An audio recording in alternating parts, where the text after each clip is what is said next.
तो ये वीरेंद्र भाई से आपका कोई व्यक्तिगत तनाव है या समाज सेवकों से कोई व्यक्तिगत तनाव है? ये सामाजिक कार्यकर्ताओं को आपने एकाएक रोक लगा दिया हॉस्पिटल में प्रवेश से। ऐसा कोई साक्ष्य तो नहीं है, पर चर्चाएं में रहती है कि बिना पॉलिटिकल सपोर्ट के प्रिंसिपल की नियुक्ति नहीं होती है। किसका सपोर्ट रहा है आपकी व्यक्तिगत नियुक्ति में? कॉलेज पर कितना पॉलिटिकल दबाव रहता है? मैंने किसी के दबाव के अंदर आके कोई काम नहीं। मैं शुरू से एक बहुत ज़्यादा प्रभावित रहता था अमिताभ बच्चन से। मैं एक फिल्म स्टार बनना चाहता था। एक है मनोज सिंह कुशवाहा, उनका ये सवाल है कि लोग सर्टिफिकेट बनवाने आते हैं, उनके लिए ब्रोकर लगे हैं, पैसे लेकर सर्टिफिकेट बन रहे हैं, उनके लिए कोई रोक नहीं। एक हमारे और दर्शक है, उनका एक सवाल है कि मेडिकल कॉलेज में बाहरी दवा क्यों लिखी जाती है? एक शिवम उपाध्याय का प्रश्न था। अभी आपने बीच में कहा कि एक डॉक्टर को मैंने हटाया। उन्होंने प्रश्न पूछा है कि वो डॉक्टर सुजीत मिश्रा थे क्या, जो महिला हॉस्पिटल में ओपीडी देखते थे, और उन्होंने आप पत्र जारी करके उनको हटवाया। नियुक्तियाँ ठेकेदारी प्रथा में हो गई हैं और मानदेय के अनुरूप वेतन तो मिलता है, लेकिन उसमें भी कटौती होती है। जो परमानेंट नहीं एम्प्लॉय हैं उनके लिए किस तरह की सुविधा आपके हॉस्पिटल में? सुनने में मुझे आया कि शुरुआत में जब आप यहाँ आए गाजीपुर, तो कुछ लोगों को चौराहे पर दौड़ा कर मारा। रात में 12 बजे आप कोतवाली पहुँच गए अप्लीकेशन लेकर के। सर, जिले में जब हॉस्पिटल आया, ये माफ़ करिए, जब मेडिकल कॉलेज आया, तो जिले के लोगों के अंदर एक तरह से कहिए खुशी थी, एक अपॉर्चुनिटी दिख रही थी कि कुछ यहाँ के जो युवा हैं, लड़के हैं, बच्चे हैं, उनका कुछ भला इससे होगा। अब चीज़ें तो आउटसोर्स ही हो रही हैं ज़्यादातर, जो दिख रही है, जैसा नीतीश जी ने कहा कि ठेकेदारी प्रथा। तो गाजीपुर के बच्चों के लिए क्या है इसमें? आज हमारे साथ एक ऐसे मेहमान जुड़ रहे हैं, गेस्ट जुड़ रहे हैं, जिनके पेशे को भगवान का दर्जा दिया जाता है, ईश्वर का दर्जा दिया जाता है। पेशे से डॉक्टर हैं और डॉक्टर को भगवान का रूप माना जाता है। तो हमारे साथ डॉक्टर आनंद मिश्रा जी हैं, जो गाजीपुर मेडिकल कॉलेज के प्रिंसिपल हैं। सर, बहुत स्वागत है आपका। धन्यवाद। कैसे हैं आप?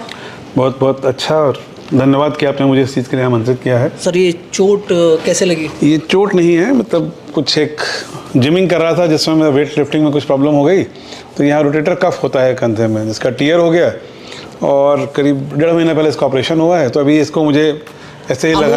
अमूमन माना जाता है डॉक्टर के संदर्भ में, जो समाज में एक चर्चा रहती है कि डॉक्टर भी बीमार पड़ते हैं क्या?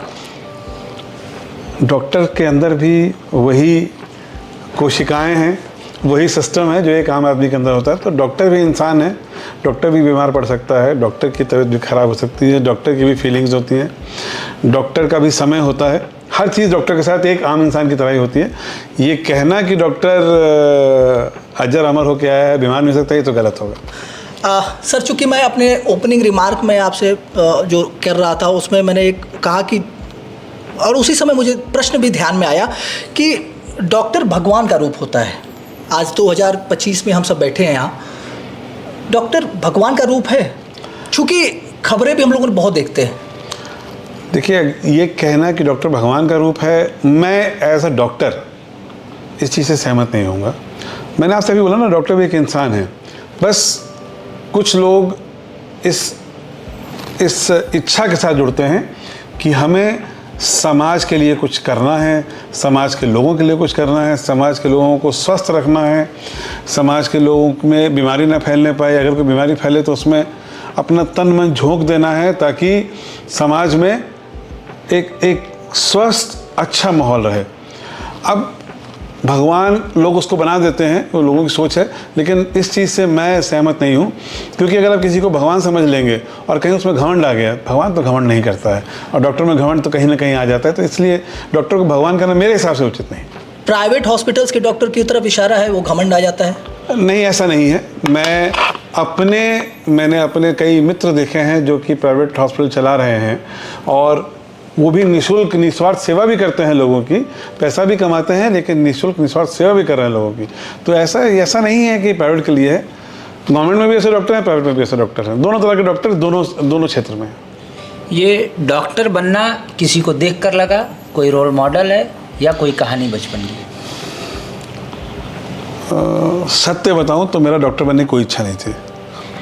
मैं शुरू से एक बहुत ज़्यादा प्रभावित रहता था अमिताभ बच्चन से।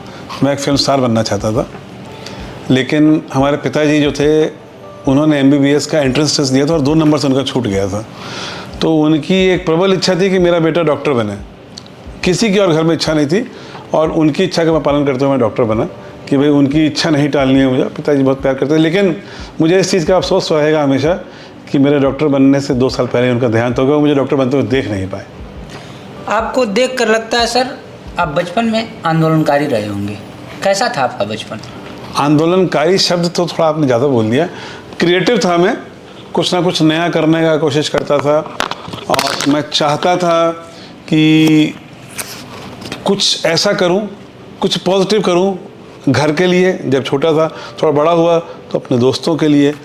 अब जब मैं इस पोजीशन पर आया, जब मैं डॉक्टर बन गया, तो समाज के लिए मैं क्या कर सकता हूं, मैं ये पूरा प्रयास करता रहता हूँ। सर गांव जाना रहता है, गांव से जुड़ाव है? बिल्कुल। मेरा जो क्षेत्र है, मेरे पिताजी जो है बलिया से निकले थे। बलिया में एक गांव है कोटा जरपुर, नरही थाना के पास।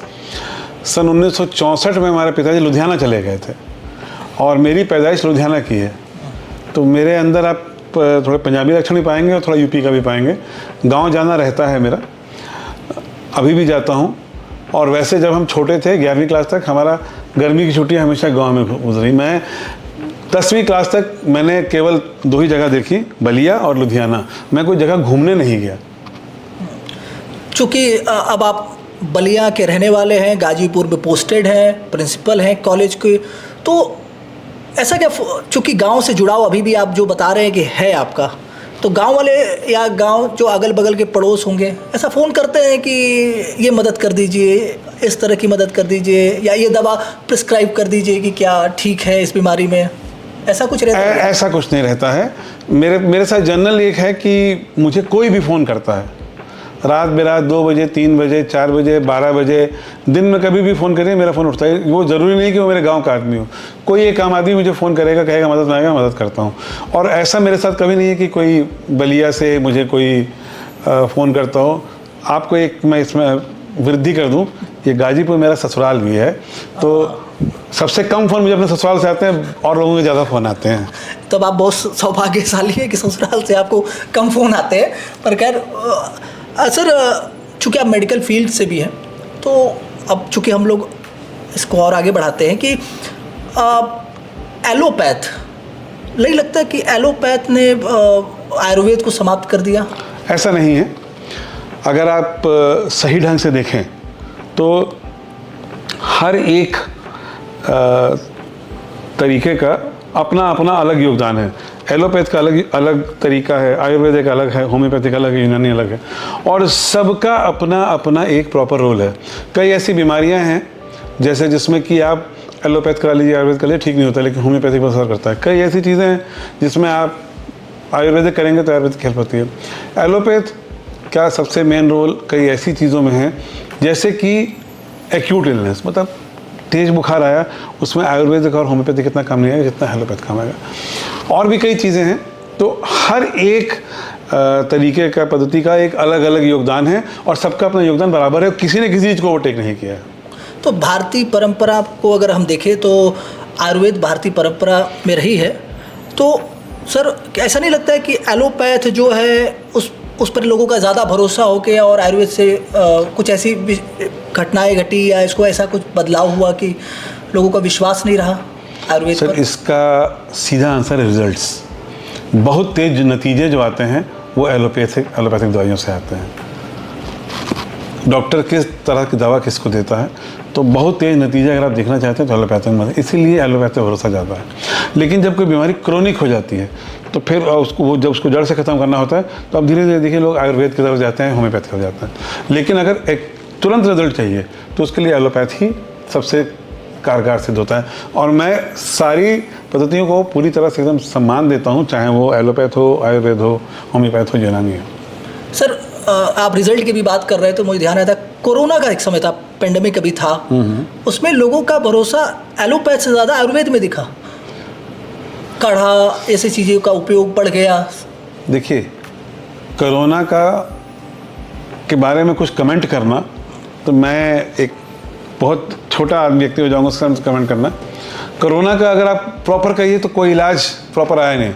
कोरोना में ये जो काढ़ा है या कुछ और दवाइयाँ आई, ये आपके शरीर की जो बीमारी से लड़ने की शक्ति होती है उसको बढ़ाता है।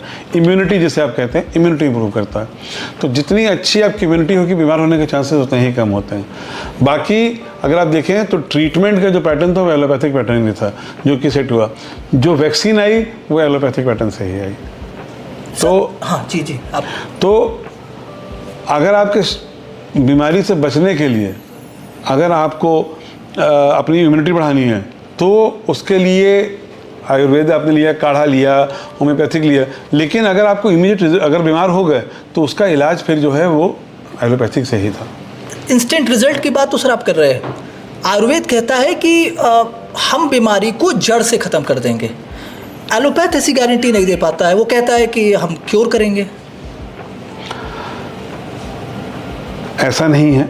अगर आप कई बीमारियां देखें तो एलोपैथ में भी जड़ से ख़त्म हो जाती हैं, जड़ से ख़त्म हो जाती हैं। अब मैं आपको जैसे कि नॉन इन्फेक्टिव डिजीज़ होती है जैसे हाइपरटेंशन और डायबिटीज़ है, आप चाहे आयुर्वेद ले लीजिए, चाहे एलोपैथ ले लीजिए, या आप यूनानी ले लीजिए, होम्योपैथ ले लीजिए, ये चारों ही उसको जड़ से नहीं ख़त्म कर सकती हैं। ये आपको दवा दे देंगे, आपको मेंटेन रखना है। तो कोई ये क्लेम करे कि कुछ बीमारियां जड़ से खत्म होती है तो ये सब में संभव नहीं है। और कुछ बीमारियां ऐसी हैं तो जो जड़ से खत्म हो जाती हैं, जिसमें कि आपका एलोपैथ का भी रोल होता है, आयुर्वेद का, सबका अलग अलग रोल है। तो ऐसा नहीं है कि केवल क्योर ही करता है, जड़ से ख़त्म भी करता है एलोपैथ। आगे बढ़ते हैं सर। उत्तर प्रदेश में और ज़िले में दोनों जगह एक ही सरकार है, एक ही पार्टी के लोग हैं। कॉलेज पर कितना पॉलिटिकल दबाव रहता है? सर कॉलेज में मैं बहुत ही साफ शब्दों में बताऊं कि मैं पिछले करीब 3.25 साल से प्रिंसिपल की पोस्ट पे हूं और मुझे कभी कोई पॉलिटिकल प्रेशर नहीं मिला। मुझे मतलब मैं इतना स्वच्छंद होके, इतना फ्री माइंड से काम कर रहा हूं, मुझे कोई किसी ने दबाव नहीं दिया। और मेरे निर्णय पर, मेरे डिसीजंस पर कभी कोई सरकार ने क्वेश्चन मार्क नहीं लगाया। और हमने कई बार सरकार से कोई चीज़ डिमांड की तो हमें पूरी उस चीज़ का सपोर्ट मिला। जैसे नई मशीनें, नई चीज़ें, कुछ भी आपको आगे बताता चलूँगा। तो सरकार का बहुत सपोर्ट मिला है मुझे। सर चूँकि उसी से जुड़ता सवाल है, प्रदेश में तो जो सरकार है वो तो एक पार्टी की है, ज़िले के अंदर दूसरी पार्टी है, तो इसका कहीं क्लैशेस रहता है? नहीं, मेरे साथ मैं पर्सनली बताऊं तो मुझे ऐसा कोई क्लैश नहीं रहा, मेरे पर कोई प्रेशर नहीं आया। और कभी कभार कुछ आया भी तो मैंने जो मुझे उचित लगा मैंने वही किया। मैंने किसी के दबाव के अंदर आके कोई काम नहीं किया। जनप्रतिनिधियों से, किसी जनप्रतिनिधि से या नेता से या अन्य किसी से कुछ हीटेड एक्सचेंज हुआ हो? नहीं, कभी नहीं। वो मेरा स्वभाव में ही नहीं है। मैं अपने स्वभाव से ही संभाल लेता हूँ और मुझे जो करना होता है वो मैं करता हूँ। लेकिन मैंने किसी जनप्रतिनिधि को सम्मान नहीं दिया और कभी ऐसा भी नहीं हुआ कि उनकी कोई बात जो है मैंने टाल दी हो, या ऐसा भी नहीं हो कि कोई उनकी अनुचित बात मैंने मान भी ली हो। दोनों चीज़ें हैं सर। एक तो चूँकि कहा यह जाता है, एक आम चर्चा है इस पर, ऐसा कोई साक्ष्य तो नहीं है पर चर्चाएं में रहती है कि बिना पॉलिटिकल सपोर्ट के प्रिंसिपल की नियुक्ति नहीं होती है। किसका सपोर्ट रहा है आपकी व्यक्तिगत नियुक्ति में? मैं आप यहाँ चलिए मैं आपको प्रिंसिपल बनने का आपको वो बता देता हूँ कहानी। मैं जब यहाँ पे आया गाज़ीपुर में एज प्रोफेसर बन के, तो किसी भी पार्टी का कोई व्यक्ति मुझे नहीं जानता था। और अगर आप कभी कॉलेज के किसी लोगों से मिलें तो आपको पता लगेगा कि हम लोग केवल 9 या 10 फैकल्टी थे उस समय, मुझे मिला के। एक प्रिंसिपल साहब आए थे, 28 दिन के बाद वो चले गए, छोड़ गए यहाँ से, डॉक्टर राकेश दीक्षित। उसके बाद हमारे जो इस वक्त वो हैं CMS हैं, उनको एडिशनल चार्ज दिया गया प्रिंसिपल के, कि बस एडिशनल चार्ज दिया गया था कि जब तक कोई नया प्रिंसिपल नियुक्त ना हो जाए। तो वो चिकित्सा स्वास्थ्य से और ये मेडिकल कॉलेज चिकित्सा शिक्षा के अंडर आता है, तो उनको भी उतना आइडिया नहीं था कॉलेज चलाने का। लेकिन हाँ, तो उस वक्त जितना भी कार्य मेडिकल कॉलेज में फैकल्टी लाना, 9 से ले, हमें मेडिकल कॉलेज स्टार्ट करने 51 फैकल्टी चाहिए थी। मैं 46 तक, 9 से 46 मैं लेके गया, फैकल्टी में लाया। कॉलेज में क्या क्या सुविधाएं होनी चाहिए, क्या कितने बेड होने चाहिए, कैसे अरेंज होने चाहिए, वो सारा डिस्ट्रीब्यूशन मैंने कराया। कहाँ कहाँ क्या क्या होना चाहिए वो सब कुछ मैंने कराया। तो ये चीज़ शासन तक पहुँची। और फिर उसके बाद इंटरव्यू हुआ, और इंटरव्यू में जब दोबारा मैं अपीयर हुआ उस इंटरव्यू में, मैं प्रिंसिपल के लिए एलिजिबल हो चुका था। तो ये इस चीज़ का मुझे लाभ मिला कि भाई आपने कॉलेज चलाया है, आपने इस्टेब्लिश किया है, विदाउट एनी पॉलिटिकल सपोर्ट मैं प्रिंसिपल बना। हाँ, यहाँ आने के बाद सपोर्ट बहुत मिला, प्रिंसिपल बनने के बाद मुझे पॉलिटिकल सपोर्ट मिला, लेकिन प्रिंसिपल बनने के लिए मुझे पॉलिटिकल सपोर्ट नहीं मिला। आप सर डॉक्टर थे, प्रोफेसर से प्रिंसिपल हुए, तो ये आपका जो पेशा है चिकित्सा वाला, ये समाज सेवा का पेशा है, आप कोई समाज सेवा जैसा काम करते हैं?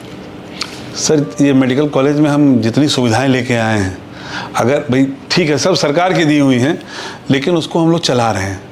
मैं जब नया नया प्रिंसिपल बना था, मैं आपको एक घटना बताता हूँ। नया नया प्रिंसिपल बना तो एक हमारे प्रमुख सचिव थे आलोक सर थे। तो आलोक सर ने इंडिविजुअल कॉलेजेस की मीटिंग ले रहे थे, तो उन्होंने मुझे एक प्रश्न किया कि डॉक्टर आनंद आप क्या कर सकते हैं। मैंने कहा सर मैं यहाँ पे लेप्रोस्कोपिक सर्जरी चाहता हूँ। तो कह रहा क्यों नहीं कहते हो? मैंने कहा सर बड़ा महंगा सिस्टम है। क्या सर्जन है तुम्हारे पास? मैंने कहा हाँ। तुम प्रपोजल भेजो, मैं तुम्हें दिलवाता हूँ। और आप बिलीव नहीं करेंगे, टोटल वो पूरी मशीन मिला के 1 करोड़ से ऊपर की थी। मैंने प्रपोजल भेजा और सर ने तुरंत मुझे वो पैसा सेंक्शन करके दिया, और फिर 6-8 महीने मशीन आई, और उसको इस्टेब्लिश करने के बाद आज की डेट में हर हफ्ते हमारे 14-15 लेप्रोस्कोपिक सर्जरीज करते हैं, और अलग अलग सर्जन करते हैं, एक ही सर्जन नहीं करता है।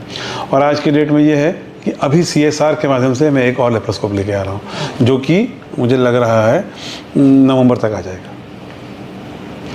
तो ये ऐसे है। और आप एक लेप्रोस्कोपिक सर्जरी कराने जाएं, कहीं भी कराने जाएं, एक छोटे अस्पताल में भी कराने जाएंगे तो 40-50 हज़ार से कम का खर्चा नहीं होता है। हमारे यहाँ वो मात्र 2,000 रुपये में हो जाता है। एक नॉमिनल सी फीस है जो सरकार ने फिक्स की हुई है, हम उसी में उसका ऑपरेशन कर देते हैं। दवाइयाँ हमारे पास है, सूचर हमारे पास है, OT चार्ज 2,000 रुपये लगता है, उतना ही में वो उसका ऑपरेशन हो जाता है। सोशल मीडिया यूज करते हैं सर? बिल्कुल यूज़ करते हैं। एक बिहार में भाई वीरेंद्र वायरल हुए थे, अच्छा, आपने देखा था? सुना था, देखा नहीं था मैंने। एक अपने यहाँ गाजीपुर में भी भाई वीरेंद्र वायरल हैं। दरअसल आपने अपनी समाज सेवा को बताया, तो ये वीरेंद्र भाई से आपका कोई व्यक्तिगत तनाव है या समाज सेवकों से कोई व्यक्तिगत तनाव है? ये सामाजिक कार्यकर्ताओं को आपने एकाएक रोक लगा दिया हॉस्पिटल में प्रवेश से, कितनी सच्चाई है इसमें?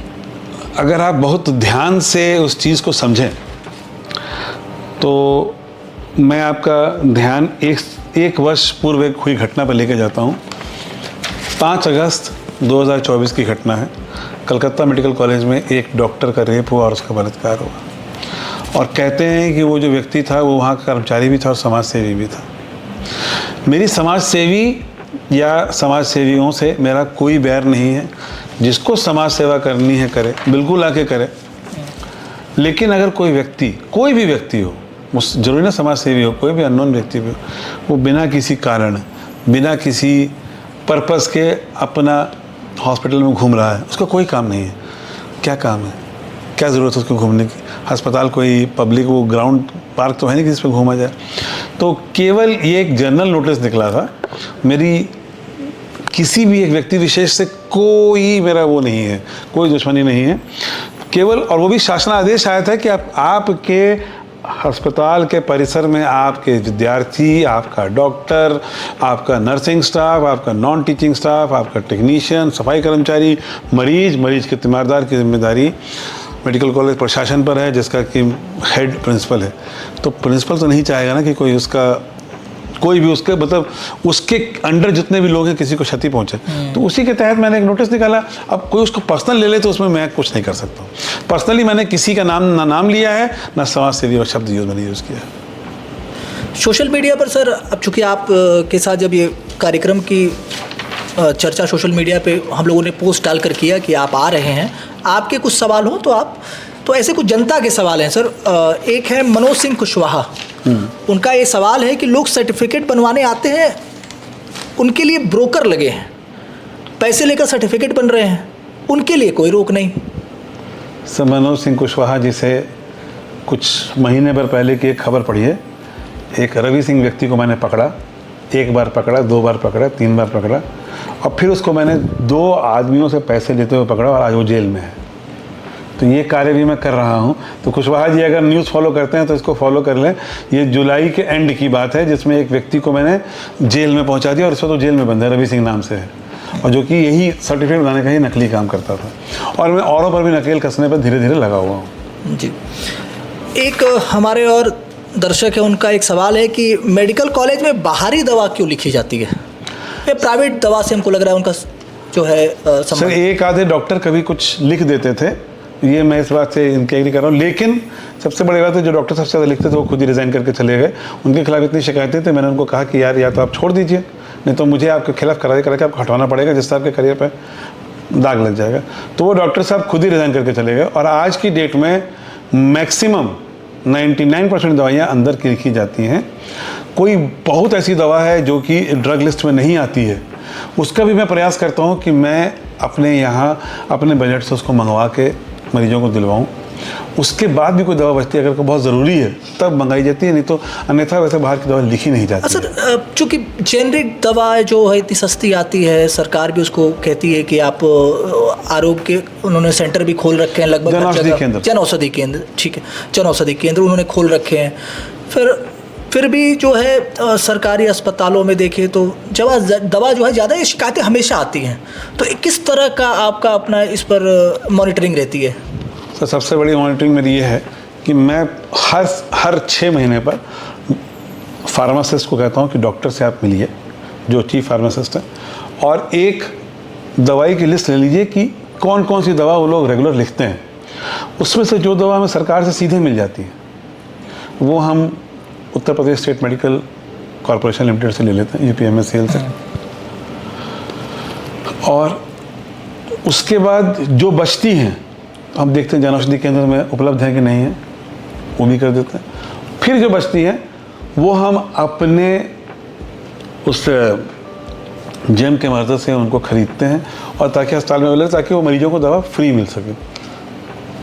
इसका सबसे बड़ा एग्जांपल एक बहुत इंजेक्शन आता है मीरोपेनम कहीं मिलता नहीं, लेकिन हमारे यहाँ पेशेंट को फ्री लगता है।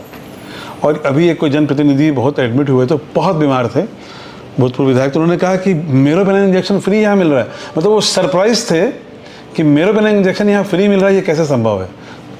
मिल रहा है, हम देते हैं। मैं भरसक मेरा प्रयास रहता है कि सरकार जो चाहती है कि गरीब व्यक्ति आया है या मरीज कोई भी आया है उसका पैसा ना खर्चा होना पाए दवाइयों पे। अल्ट्रासाउंड सर, एक्सरे, ये सब तो बाहर से ही हो जाते हैं। सर, अल्ट्रासाउंड की तो दिक्कत है, एक्सरे बाहर से नहीं होता है। अल्ट्रासाउंड के लिए रेडियोलॉजिस्ट की दिक्कत है, और रेडियोलॉजिस्ट एक ऐसा डॉक्टर है जिसकी कमी पूरे भारत में है। मैं केवल गाजीपुर की बात नहीं कर सकता हूँ, बड़े बड़े शहरों में कमी है, तो गाजीपुर में फिर भी बड़ी मुश्किल से मेरा प्रयास है। अल्ट्रासाउंड की दिक्कत है, एक्सरे की दिक्कत नहीं है, CT स्कैन की दिक्कत नहीं है, उनकी रिपोर्टिंग डेट जो है वो 3 महीने 4 महीने के मिलते हैं। पेशेंट आज बीमार है, उसको रिपोर्ट कल परसों में चाहिए डॉक्टर से कंसल्ट करने के लिए, डेट मिल रही है 3 महीने और 4 महीने के बाद की, तो ये थोड़ा मुश्किल है। उसमें बाहर एक मजबूरी भी है कराना। फिर वो मजबूरी इसलिए, देखिए ऐसा है, एक रेडियोलॉजिस्ट है, वो भी PMS सर्विसेज से हैं, और वो अपना मैक्सिमम समय देते हैं, तो उनकी भी एक लिमिट है, जितना कर सकते हैं वो करते हैं। बाकी मेडिकल कॉलेज के पास कोई रेडियोलॉजिस्ट नहीं है। मैंने अभी एक स्कीम आई है जिसके तहत 6-6 महीने की ट्रेनिंग करने के लिए सरकार ने एक तरीका निकाला है, तो उस स्कीम को लेकर मैं प्रमुख सचिव को पत्र लिखने वाला हूँ, जिससे कि हमें 2 से 3 ट्रेनिंग मिल जाए, तो वो सीख के वहीं रेडियोलॉजी का ट्रेनिंग करेंगे, तो जिससे कि अल्ट्रासाउंड में भी कमी आ जाएगी, अल्ट्रासाउंड की वेटिंग लिस्ट में भी कमी आ जाएगी, अल्ट्रासाउंड प्रॉपरली होने लगेगा। इसका कारण केवल कारण रेडियोलॉजिस्ट की कमी है, और वो कमी मेरे यहाँ नहीं, वो सब जगह। तब मैं किसी को दोष दूँ कि सरकार नहीं देती है, वो गलत है। रेडियोलॉजिस्ट जो बनता है वो सीधे बाहर भागता है, उसको प्राइवेट में। हमारे यहाँ एक रेडियोलॉजिस्ट की तनख्वाह बिगनिंग में 1,20,000 है, लेकिन वो बाहर जाता है उसको सीधे 4 लाख 5 लाख मिलता है, तो आना ही नहीं पसंद करता। तो सर सेवा नहीं है, वो रेडियोलॉजिस्ट में सेवा भाव की कमी है। मैं इस बात से बिल्कुल आपके एग्री करूँगा। सर, एक और व्यूअर है हमारे, मंटू प्रधान। उनका सवाल है कि डॉक्टर साहब से पूछिएगा, प्रिंसिपल साहब से, कि वो कहाँ इलाज करवाते हैं? मैं अगर बीमार होते हैं आप, तो आप कहाँ इलाज करवाते हैं? मैं अपना इलाज अपने अस्पताल में कराता हूँ। मैं एक बार नहीं, कम से कम 4 बार भर्ती हो चुका हूँ।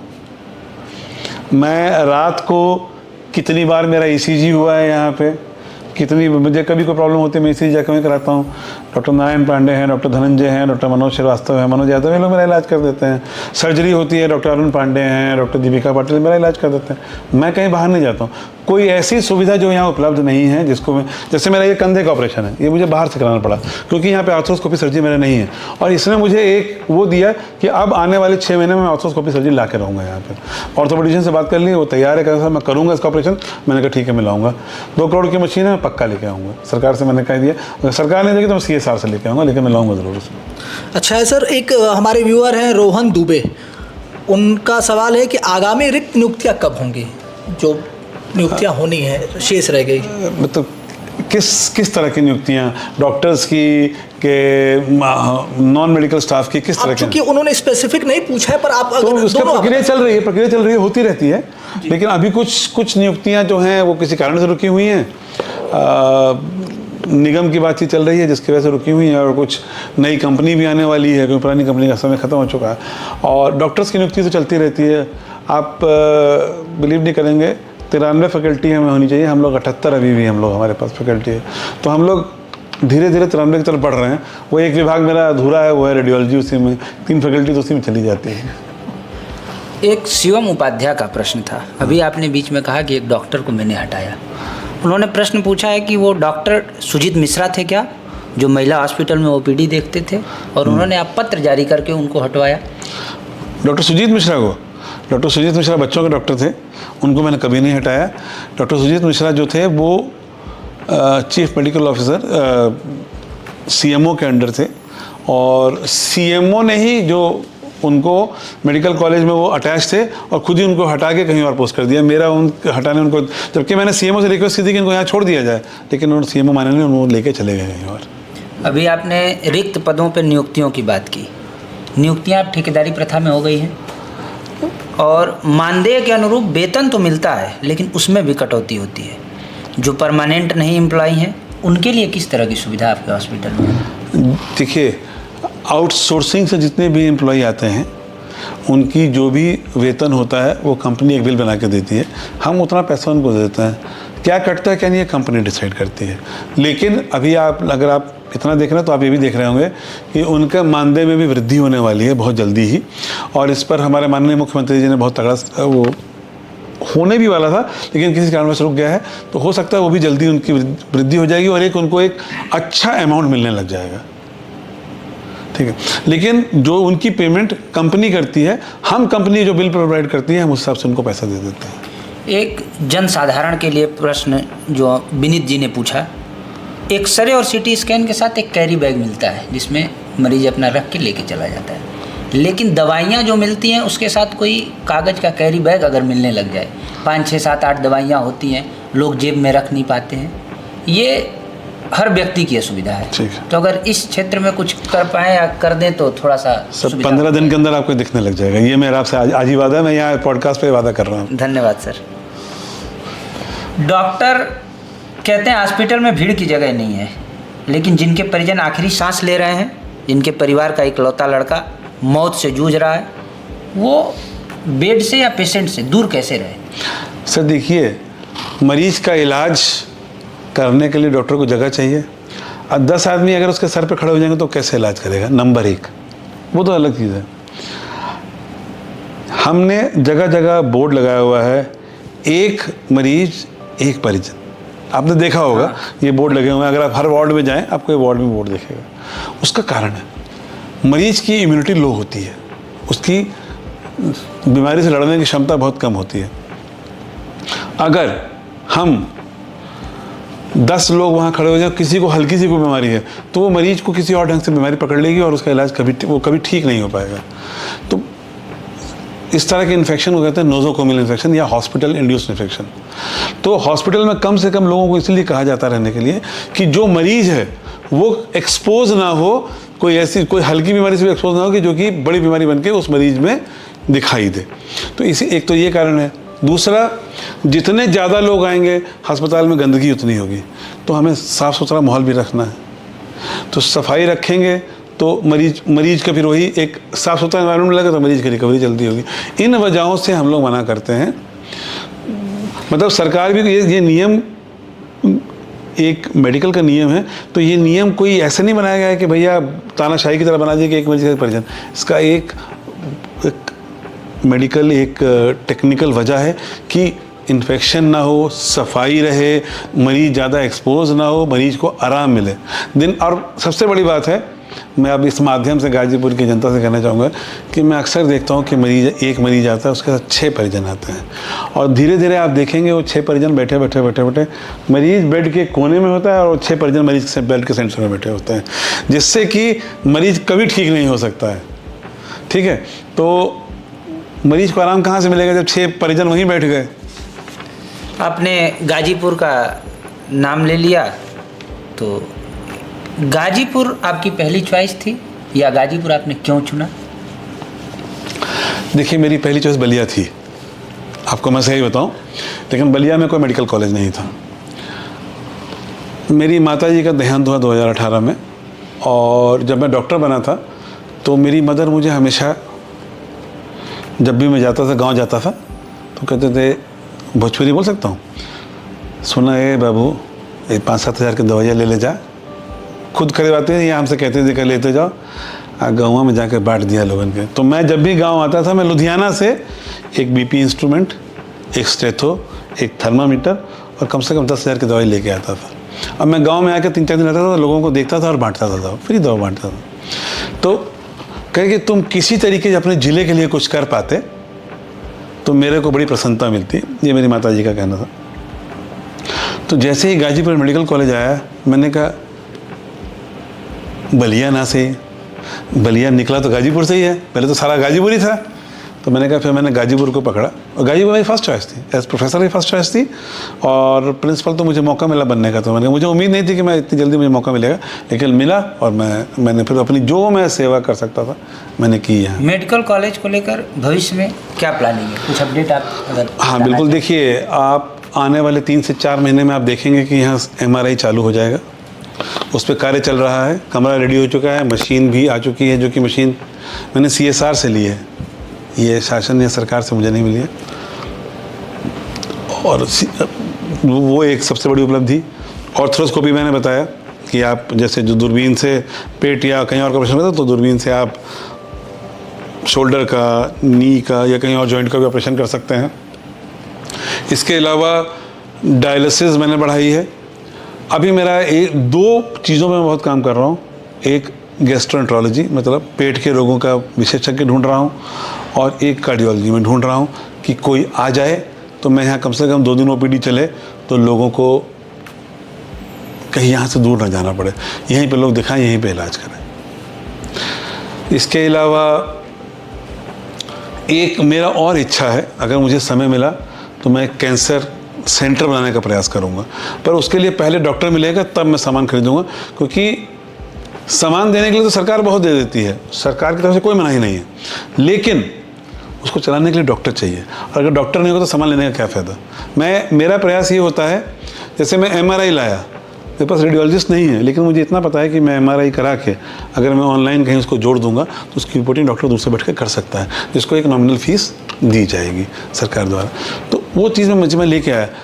कैंसर की मशीन के लिए भी मेरे को पता है क्या क्या लाना है, लेकिन मैंने उसके लिए करना सरकार से डिमांड की, और ना मैं अभी करूँगा जब तक मुझे कोई प्रॉपर डॉक्टर नहीं मिल जाता उसके लिए। आपने सर जोमेटो, स्विगी ये सब सुना है कॉलेज में बंद कर दिया है, तब खाने पर भी रोक?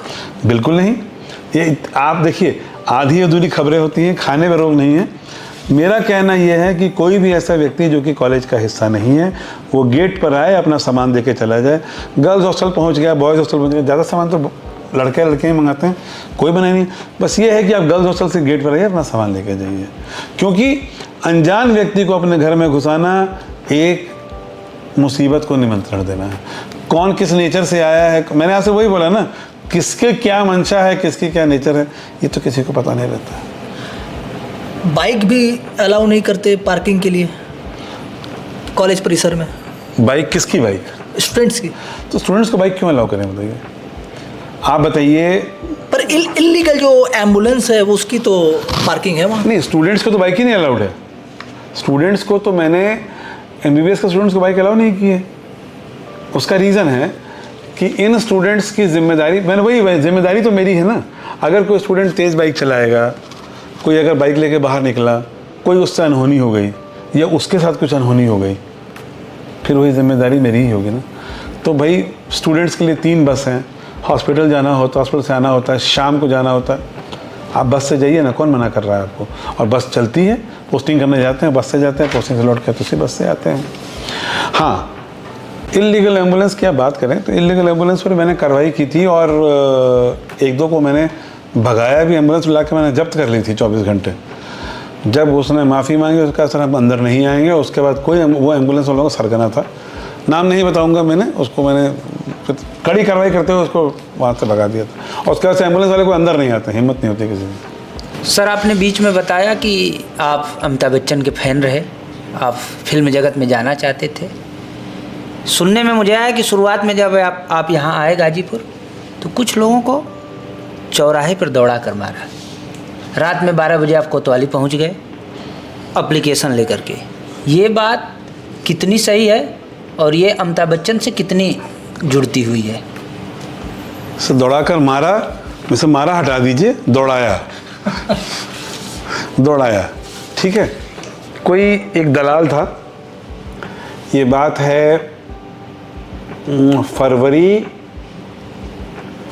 जनवरी एंड या फरवरी फर्स्ट वीक 2022 की, मेरे को चाहिए 2 महीने हुआ था। एक ब्रोकर था, वो लैब का, वो आके शराब पी के अक्सर हमारे डॉक्टरों के साथ बवाल करता था। तो मुझे गार्ड ने बोला कि सर बवाल कर रहा है। गार्ड भी नए पोस्ट पे, थोड़ा गार्ड भी घबरा रहे थे। मैंने कहा बस आप लोग उसको कॉलेज से निकलने मत दीजिएगा, मैं पहुंच रहा हूँ हॉस्पिटल। और मैं अपनी कार से नहीं गया, मैं जानबूझ के किसी की बाइक पे पीछे बैठ के गया कि पता ना लगे कार आ रही है, वो देख के भाग जाएगा। बाइक पे गया पीछे में, उसको रोका मैंने, भागने लगा तो उसको पकड़ ली, गिरा के पकड़ लिए। और फिर पुलिस को बुलाया मैंने, पुलिस को हैंड ओवर किया। पुलिस वाला उसको ले जाके छोड़ा, तो मैं भी पुलिस के पीछे पीछे बाइक से गया कोतवाली मिश्र बाजार तक, उसको छोड़ा। मैं कहा इसको छोड़ना नहीं है। तो अब भाई उसके पीछे कौन था मुझे पता नहीं है। तो थोड़ा पुलिस को बनाया कि सर हम ऐसे नहीं रह सकते हैं, आप हमें रिटर्न एप्लीकेशन दीजिए। मैंने कहा ठीक। तो रात को 12 बजे मैं अपने ऑफिस को खुलवाया, मैंने डिस्पैच नंबर लिया और चढ़ा के मैं एप्लीकेशन लेके खुद पर्सनली देने गया था कि ये लड़का छूटना नहीं चाहिए। ये और 2 घटनाएं बता देता हूँ दलाली रोकने की। एक बार एक लड़के को हमने पकड़ा था जो कि बाहर का था, सामान भी चुरा रहा था और इंजेक्शन भी खुद से लगा रहा था। हमने कहा तुम कौन हो भाई? उसको भी हम लोगों ने बहुत डरा वरा के भेजा भी किया। और एक दलाल था, चूँकि मैंने सुना था मैं कि वो 2012 से यहाँ दलाल है, ये 2022 जुलाई की बात है। उसका नाम था, चलिए नाम नहीं मुझे बताना चाहिए, किसी की भी प्राइवेसी नहीं भंग करनी चाहिए। तो एक दिन मैंने कहा यार इसको पकड़ो, फ़ोटो आ गई मेरे पास कि ये है। हमने गार्ड्स को बोला मैं इसको पकड़ लो, उसको पकड़ के बिठाया। जब बिठाया तो भाई जिनके लिए दलाली करते हो सब तो हाथ पाँव मारेंगे, उन्होंने हाथ पाँव मारा लेकिन वो छूट नहीं पाया। मैं कहा छूटना नीचे, मैं आ रहा हूँ। फिर मैं आया हॉस्पिटल के ऑफिस में ले गया। हमने कहा ना हम तुमको पुलिस में देंगे, हम आ गया, ना हम तुमको पुलिस में देंगे ना कुछ करेंगे, हम तुम्हारे साथ ऐसा कर देंगे कि ज़िंदगी उठने लायक नहीं रहोगे। कहा साहब हम चले जाते हैं। अब वो दिन है, और आज का दिन है, वो यहाँ गाजीपुर में नज़र नहीं आया।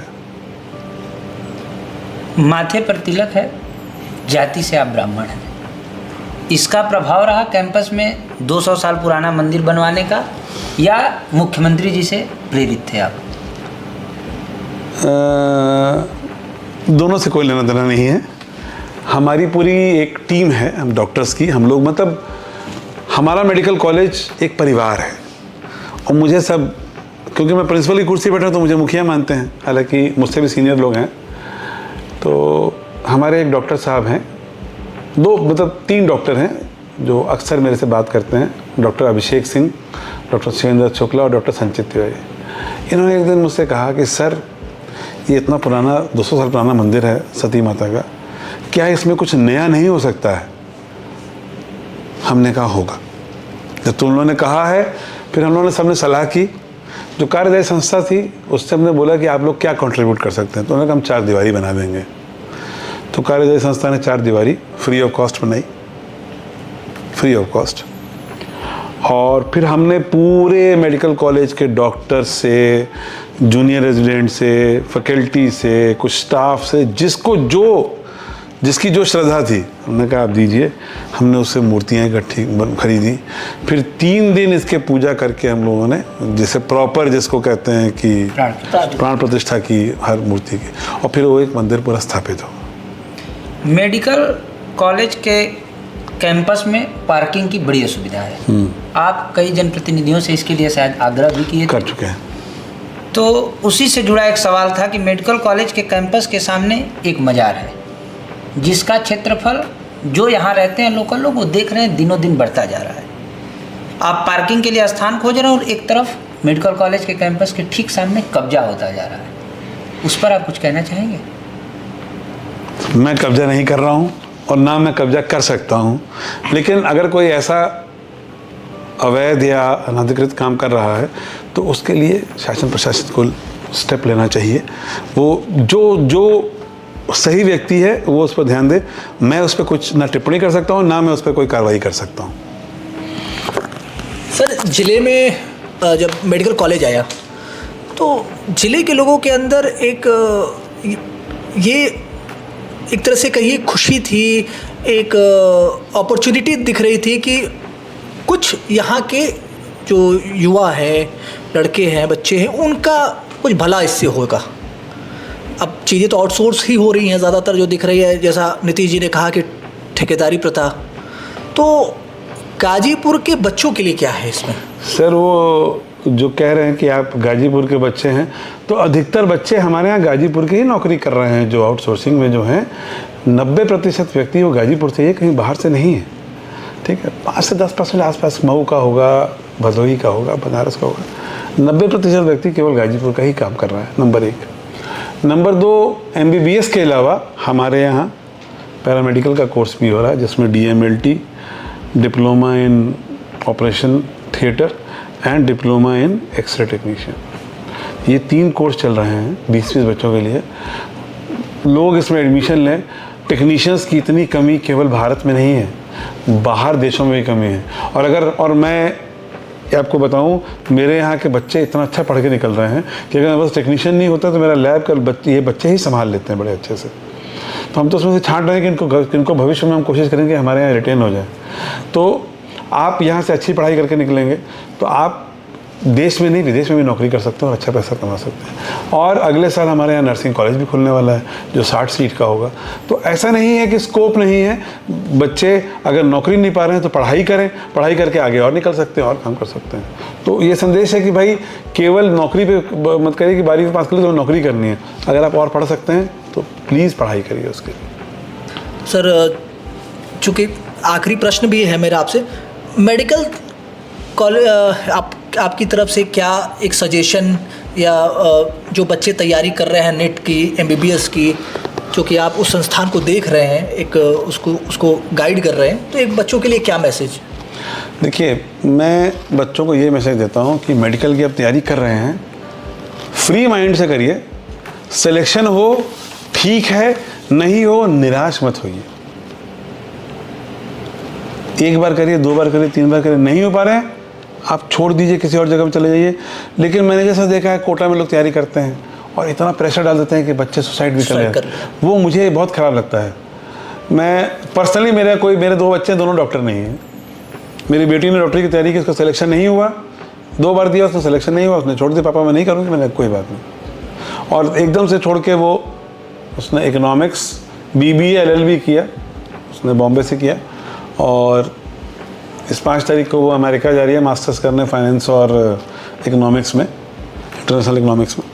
तो उसके नहीं हो पाया, छोड़ दिया उसने। मैंने कहा इस चीज़ को अपने दिमाग में यहाँ प्रेशर लेके नहीं बिठाना है कि भैया नहीं हो पाया तो अब मेरा क्या होगा। वो आप 3 इडियट्स देखिए ना सर, ये प्रेशर यहाँ नहीं पड़ना चाहिए। सर, क्या लगता है ये प्रेशर जो है वो बच्चों का प्रेशर है या गार्जियन का प्रेशर है, चूँकि आप दोनों डील कर रहे हैं? सर, मुझे ज़्यादा गार्जियन का लगता है। मैं ये तो गवर्नमेंट कॉलेज है, गवर्नमेंट कॉलेज में बच्चा अपनी इच्छा से आता है। मैं मार्क्स से आता है। हाँ, मार्क्स से आता है और अपनी इच्छा से भी आता है कि गवर्नमेंट कॉलेज में हम जाएंगे तो पढ़ाई होगी, फीस कम लगेगी, पढ़ाई अच्छी होगी, मरीज ज़्यादा देखने को मिलेंगे। लेकिन मैंने प्राइवेट कॉलेज में पढ़ाया है और मैंने कई बच्चे देखे हैं जो बिना इच्छा के, उनके माँ बाप डॉक्टर थे, नर्सिंग होम कैरी करके भेज दिया और वो 5 साल का कोर्स 7 साल में कर रहे हैं, 8 साल में कर रहे हैं। तो वो प्रेशर समझ में आता है, माँ बाप के प्रेशर से बनते हैं ना। तो मेरी अपील बच्चों से ज़्यादा उनके माँ बाप को है कि भाई जो बच्चा करना चाहता है उसको करने दो, जो उसकी इच्छा है, जो जिस लाइन में वो जाना चाहता है उस लाइन में आने दीजिए। बेटी को तो बताया मेरा बेटा म्यूजिशियन है और मेरा बेटा आज बॉस्टन में बैठा हुआ है और ही इज़ अ गिटारिस्ट। वो गाने लिखता भी है, म्यूज़िक बनाता भी है, गिटार भी बजाता है, कीबोर्ड भी बजाता है और परफॉर्म भी करता है और उसने म्यूज़िक को ही अपना प्रोफेशन बनाया। ठीक है, जब उसने कहा मुझे करना है, घर में सब लोगों ने विरोध किया, मैंने कहा नहीं, जो वो बनना चाहता है वो बने। तब मैंने उसको बहुत सपोर्ट किया था। और वो माँ का प्रेशर ज़्यादा रहता है किसी अगर इसको देखें नहीं सर, ना माँ का होता है ना बाप का होता है। ये जो बाजू वाले रिश्तेदार होते हैं ना, बुआ, मामा, फूफा, चाचा, ये सब ज़्यादा प्रेशर डालते हैं और कोई प्रेशर नहीं डालता है। माँ बाप तो अपने बच्चे के सुनते हैं, ये पढ़ा देते हैं कि सुनो ये लड़का सही नहीं कर रहा है, जाओ ये कर देना। उस चक्कर में माँ बाप घबरा जाते हैं। तो माँ बाप को संयम रखना है कि अपनी औलाद की ज़्यादा सुने, ना कि बनस्पत आस पड़ोस की ज़्यादा सुने। चूँकि सर मेरा आखिरी प्रश्न था, लेकिन बच्चों की बात आई तो कुछ दिमाग में और भी प्रश्न आ गए कि अगर बच्चे ने चूँकि 11th में साइंस ग्रुप ले लिया है, बायो ले लिया है, नेट की प्रिपरेशन अब कर रहा है, नेट नहीं क्लियर हुआ, क्या ऑप्शन है उसके लिए? सर आप बायोटेक्नोलॉजी में चले जाइए, इतने ऑप्शंस हैं कि आप अगर नेट पे एक डालेंगे कि career after doing 12th with PCB, physics, chemistry, biology, आपको 25 खुल के चले आएंगे। ज़रूरी है कि डॉक्टर बनना है। आप एलोपैथिक नहीं बन पाए, आप आयुर्वेदिक कर सकते हैं, आप यूनानी कर सकते हैं, आप होम्योपैथ कर सकते हैं, आप नर्सिंग में जा सकते हैं। You can be a good physiotherapist, you can be a good technician, मतलब depending on what you can do. आपको मैं एक उदाहरण देता हूँ। एक फिजियोथेरेपिस्ट हैं लखनऊ में। आप डॉक्टर क्या काम करता होगा जिससे अच्छा उनको, एक ऑर्थोपेडिशियन क्या कर पाएगा जिससे अच्छा उनको नॉलेज है और इतना बढ़िया उनका हाथ चलता है। वो योगा टीचर भी हैं और फिजियोथेरेपिस्ट भी हैं और बहुत बढ़िया काम है उनका। आई थिंक मैंने पूरे लखनऊ में उतना अच्छा फिजियोथेरेपिस्ट देखा होगा कि जो योगा भी सिखाए और फिजियोथेरेपी भी सिखाए। मुझे बैक की प्रॉब्लम थी, उन्होंने फिजियोथेरेपी से और योगा सही कर दिया मुझे। तो मैं मतलब ऐसा नहीं है कि MBBS करने के बाद सब कुछ होता है, आपके साइड ब्रांचेस से भी आप बहुत कुछ कर सकते हैं और वो किसी भी एक डॉक्टर से बहुत ज़्यादा पैसा कमाते हैं। सर कॉलेज में योगा और ये सब चीज़ें आप हम कराते हैं, जिसकी रुचि होती है उसको कराते हैं। हमारे कॉलेज में जिम भी है बच्चों के, उसके लिए, बच्चों के मनोरंजन के लिए मैंने प्ले फील्ड बनवाया। अब आप कॉलेज की उपलब्धियाँ में कही तो आपको बता देता हूँ। जी बिल्कुल। जब मैं इस कॉलेज में आया एज प्रोफेसर बन के, तो हम अपनी पेंट यहाँ तक उठा के चलते थे। रोड पे कीचड़ होता था, मेस तक जाने में, अपने घर से मेस तक जाने में पूरा हम लोग की जो पेंट होती थी मिट्टी से सन जाती थी यहाँ। तो फिर हमने जो है अपने सामने रोड बनते देखी। फिर वो एक जंगल वाला ग्राउंड था, अभी उसको बना के उसका इतना बढ़िया प्ले फील्ड बन गया है कि रात को 10:30 से 11 बजे तक बच्चे वहाँ क्रिकेट खेलते हैं, फुटबॉल खेलते हैं, वॉलीबॉल भी है, बास्केटबॉल का कोर्ट बहुत बढ़िया हम लोगों ने बनवाया है। इसके अलावा उसी ग्राउंड के चारों तरफ वॉकिंग स्टेप बना दिए, करीब लगभग 1.33 किलोमीटर की एक वॉकिंग स्ट्रिप है कि आप इतना आदमी 2 चक्कर मार ले तो उसकी वॉकिंग पूरी हो जाती है। इसके अलावा लाइब्रेरी हमारी बच्चों के हमेशा, लाइब्रेरी में पूरी पर्याप्त मात्रा में किताबें हैं और मैंने अभी प्रपोजल भेजा हुआ है एक ऑडिटोरियम के लिए और एक और हॉस्टल के लिए, बच्चों के लिए, ये मैंने बनवाना है। फिर मैं आया हूँ हॉस्पिटल में जब मैंने चार्ज लिया था 400, 500, मैक्सिमम 600 OPD पर डे होती थी। आज की डेट में हम 4,500 OPD पर डे पहुँच चुके हैं।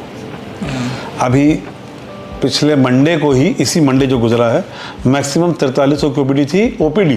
उसके अलावा इमरजेंसी में 500-600 आए थे, तो 4500 के ऊपर चली गई थी OPD।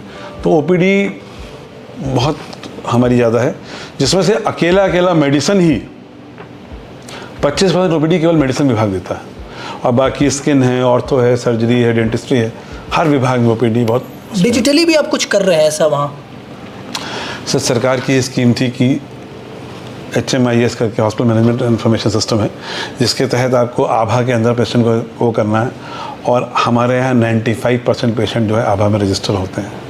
ठीक है, इनिशियली पेशेंट्स को दिक्कत होती है, हमने वहाँ हेल्प डेस्क खोल रखा है। हेल्प डेस्क पे लड़के बैठे रहते हैं। अगर किसी को आभा से अपलोड करने में दिक्कत होती है तो कोई मोबाइल लेकर नहीं आता, स्मार्टफोन चाहिए होता है, कई लोग लाए होते हैं, इस वाले उनके लोग हेल्प करते हैं, आभा काउंटर बनवाते हैं, ताकि स्कैन किया और तुरंत आपका पर्ची निकल आती है, आपको कुछ करना नहीं है, आभा से उसका अपलोड हुआ रहता है। इसके अलावा हमारी पूरी रिपोर्टिंग जो है वो डिजिटल है। ब्लड सैंपल दीजिए, फिर आपने सैंपल दे दिया, वेबसाइट पर जाइए, अपना एक CR नंबर होता है, कॉन्फिडेंशियल रिकॉर्ड नंबर, उसको डालिए, आपकी रिपोर्ट नेट पर तुरंत जब अब हो जाएगी, वो अपलोड होती है, निकल के चली जाती है। इसके अलावा रेगुलर ऑपरेशंस हो रहे हैं हमारे यहाँ। पहले यहाँ पे ऑपरेशंस जब मैंने चार्ज लिया था तो हफ्ते में 2 ऑपरेशन होते थे। आज की डेट में 10 के ऊपर तो सिजेरियन पर डे हो जा रहे हैं महिला अस्पताल में, और यहाँ पे 8-9 ऑपरेशन तो होते हैं। तो मतलब आप मान के चलिए 20 ऑपरेशन, 15 से 20 मेजर ऑपरेशन पर डे होते हैं, और हर विभाग के होते हैं, चाहे वो जनरल सर्जरी हो, चाहे वो ऑर्थो हो, डेंटिस्ट्री हो, नाक कान गला हो, आई हो, 5 विभाग के ऑपरेशन होते हैं। हर विभाग का डॉक्टर है और वो बहुत सक्षम है और एडवांस टेक्नोलॉजी से। और अभी मैंने एक स्कीम के तहत हमने नया माइक्रोस्कोप खरीदा, सरकार ने हमें बजट दिया था, कान नाक की सर्जरी के लिए ऑपरेटिंग माइक्रोस्कोप लिया है, उससे भी काम शुरू हो चुका है। फिर हमारे पास धीरे धीरे मरीजों की संख्या बढ़ती जा रही है। SNCU सिक नियोनेटल केयर यूनिट, जो बच्चा पैदा होता है अंडरवेट होता है या जो प्री टर्म बेबीज़ होते हैं, ऑक्सीजन की कमी होती है, उसका हमने एक वार्ड बनाया SNCU, जो कि मात्र 10 बेड का था, उसको मैंने 28 बेड का कर दिया है। और आप देखेंगे तो ऐसा आपको SNCU इधर पूर्वांचल में तो नहीं मिलेगा। बनारस में मिल जाए, लेकिन बनारस से विचार करेंगे तो कहीं नहीं मिलेगा। मैंने प्रयास किया और डॉक्टर वहाँ पे 24 घंटे अवेलेबल रहता है। हमारी इमरजेंसी एक छोटी सी थी 5 बेड की, आज उसी इमरजेंसी को मैंने 30 बेड में कन्वर्ट कर दिया है। एक जगह ऐसी थी जहाँ केवल मरीज के रिश्तेदार ज़मीन पे बैठे रहते थे, उसको हमने येलो जोन में कन्वर्ट कर दिया, उसके बगल में रेड जोन बनाया, ग्रीन जोन बनाया, और 6 बेड का हमने इमरजेंसी ICU भी बना दिया। तो टोटल 30 बेड की इमरजेंसी है, जो कि हमेशा भरी रहती है।